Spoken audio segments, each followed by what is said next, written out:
एक छोटे से कस्बे में अनम नाम की एक लड़की रहती थी जिसे स्कूल जाना पसंद था।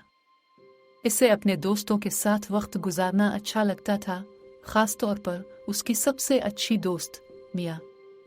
उन्होंने छठी के दौरान खेलने से लेकर इम्तिहानात की तालीम तक सब कुछ एक साथ किया।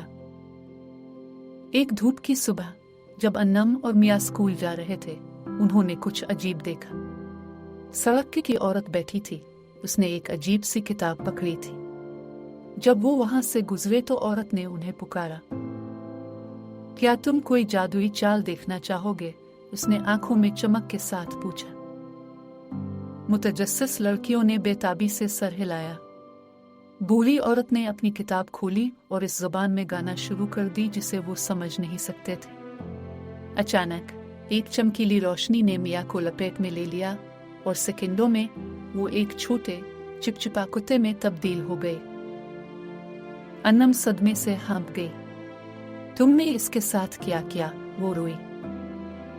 बूढ़ी औरत आहिस्ता से मुस्कुराए। परेशान ना हो प्यारे, जादू सिर्फ 3 मिनट तक रहेगा।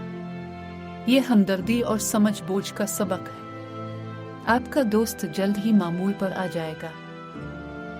यकीनी तौर पर 3 मिनट के बाद रोशनी दोबारा नमूदार हुई और मिया अपनी इंसानी शक्ल में वापस आ गई। वो हैरान लेकिन बेजरर दिखाई दे रही थी। क्या हुआ? मिया ने आंखें रगड़ते हुए पूछा। अन्नम ने इसे सब कुछ समझा दिया और दोनों ने महसूस किया कि अनजान शक्ल में होना कितना खौफनाक और उलझा हुआ होगा। उन्होंने बूढ़ी औरत का शुक्रिया अदा किया जिसने सिर्फ आंख मारी और पुतली हुआ में गायब हो गए। इस दिन से अन्नम और मिया और भी गहरे दोस्त थे, एक दूसरे के तजुर्बात और एहसासात की नई तारीफ के साथ।